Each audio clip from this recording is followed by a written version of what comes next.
جات period من حياتي سألت فيها روحي سؤال: هل الشيء اللي نحب نوصل له والأهداف اللي نحب نحققها تستاهل هذا الكل؟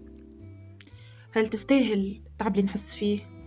هل تستاهل إني ما نرقدش الليالي؟ هل تستاهل كمية الإرهاق وكمية التفكير؟ هل يستحق أصلا التضحيات اللي نعمل فيها هذا الكل؟ وهل يستحق إني نخرج برشا ناس من حياتي جرته؟ هكا شوية شك. كنا في ثنيتنا نشك اسكو أنا في الثنية الصحيحة أو لا؟ هل اللي نعمل فيه أصلا باش يوصلني للحاجة ديكا؟ وهل إنه فما نسبة إني نوصله أصلا؟ وهل هو يستحق هذا الكل أصلا؟ لقيت الإجابة متاع السؤال هذا كي تلفت هكا، نظرت يمين يسار، نظرت لحياتي، شفتها من برا، ما قعدتش من داخل ونغزر. لا، لازم تخرج لبرا، لازم تشوف الحاجات من برا باش تشوفها بوضوح. أما كي تبدا في وسطها ما برش حاجات تبقى تجهلها. واللي اكتشفته إنه اللي باش نوصله والأهداف اللي حطتها والأحلام والبيوت اللي رسمته نحب نوصله بالرسمي ماهوش هو المهم، الباركور متاع الثنية هو المهم. غزرت هكا وقيت فماش ناس غلطة في حياتي، فماش ناس توكسيك في حياتي، فماش ناس مريضة في حياتي، ما فماش ناس ترجعني لتالي، فماش ناس تمنعني وتعرقلني. وحتى كان فما، فلاحظت انه انا ما عادش الانسان الضعيف اللي ينجموا يوقفوه. تمردت على الدنيا وتمردت على اي عبد قل لي لا، مش قاعده تعمل، مش قاعده تخرف، ماكش باش توصل. رميت كلامهم ورا ظهري ورميتهم هما معاه.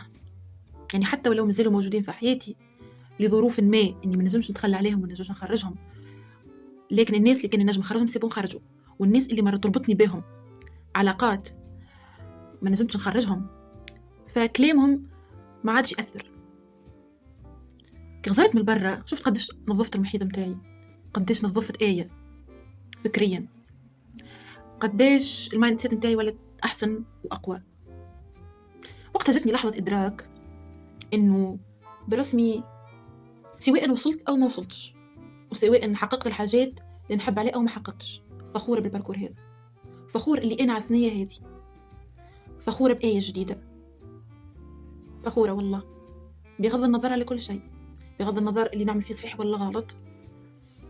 لكن خزرت هكا وشفت الحاجات من بعيد، شفت قديش فما تحسن، شفت قديش فما تطور على جميع الأصعدة، شفت قديش ولت حياتي أحسن، شفت قديش ولا عندي كاباسيتي نعمل برشا حاجات كنت ماشي بالي إني أنا منجمش نعملهم. تحملت مسؤولية، جربت حاجات عمري ما كنت نجربهم، تحركت، درت، عشت طولي مومو بالباهي وبالخايب متاعه، ومانيش نادمة، والحمد لله على الباركور هذا. ونقولها لروحي سواء وصلتي أو ما وصلتيش، أنا فخورة بيك إنك حاولتي. نعيش وأنا نحاول، نعيش أنا الريسكي ونخاطر خير من اللي نموت وأنا نادمة خاطر ما جربتش.